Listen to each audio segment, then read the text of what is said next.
क्या नाम है आपका? सोनम यादव। सोनम यादव। तो आप किससे प्यार करती हो? मुस्लिम है। मुसलमान हैं। तो मुसलमान से आप प्यार करती हो? जी गुरुजी। कब से कर रही हो? 2 साल हो गए। आप कितने साल की हो?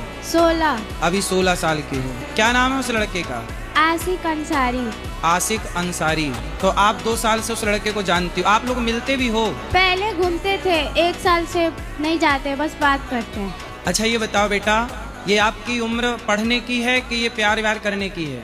पढ़ने की। बेटा पढ़ लिख लो, योग्य बन जाओ। वो लड़का कितने साल का है? वो 18 साल का है। हाँ देखो, वो आपसे बड़ा है ना, और वो अपने से छोटी उम्र की लड़कियों को मतलब आपको फंसा करके और वो लव जिहाद करना चाहता है। आपकी माँ बता रही थी कि उसने आपसे पैसे भी मांगे थे लड़के ने। 29 कहाँ से लाए थे 29,000? मम्मी का पैसा चुरा के।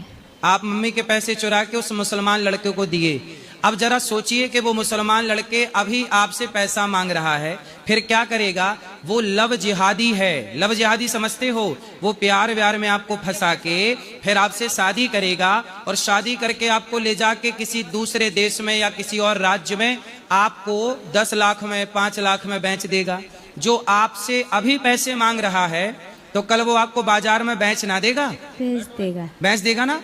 फिर जब आप बेची जाओगी बाजार में, तो वैश्याओं की तरह लोग आपके साथ व्यवहार करेंगे। तो बताओ, आपको ये लव जिहाद के चक्कर में पड़ना चाहिए? ऐसे प्यार में पड़ना चाहिए? नहीं गुरुजी। तो अब आप उससे बात मत करना। बेटा पढ़ लिख लो, योग्य बन जाओ, नाम कमाओ अपने माता पिता। आप पढ़ती हो? हाई स्कूल फेल हो गए उसी के चक्कर में। तो अब तुम प्यार करोगी समय के पहले तो फेल हो ही जाओगी। तो ये बताओ कि बात उसने स्टार्ट की थी आपसे कि आपने स्टार्ट की थी? उसने की थी। क्या बोला उसने? हम स्कूल जाते थे तो दोस्त बना, दोस्ती के चलते फिर बात करने लगा। ऐसे ही है, मुसलमान लोग ऐसे ही करते हैं। हिंदू लड़कियों को दोस्ती करते हैं, बात करते हैं, फिर धीरे धीरे शोषण करना स्टार्ट करते हैं। तो आपका शारीरिक शोषण भी किया उसने। अब बताइए, उस लड़के ने इस लड़की का बलात्कार किया कि नहीं?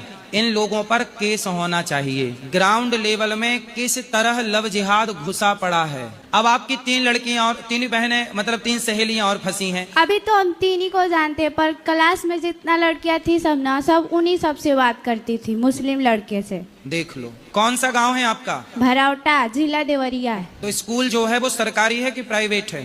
प्राइवेट है। प्राइवेट स्कूल मुसलमानों का ही तो नहीं है वो? नहीं, हमारे यादव का स्कूल है, हमारे कास्ट का। यादवों का? तो भाई यादवों से प्रार्थना है कि आप अपनी बेटियां कहाँ भेज रहे हैं। जब आप स्कूल के सिस्टम को पता है कि सारी लड़कियां मुसलमानों के चक्कर में हैं, और देखो इस लड़की का शोषण हो चुका है शारीरिक, तो बताइए स्कूल जिम्मेदार है या नहीं?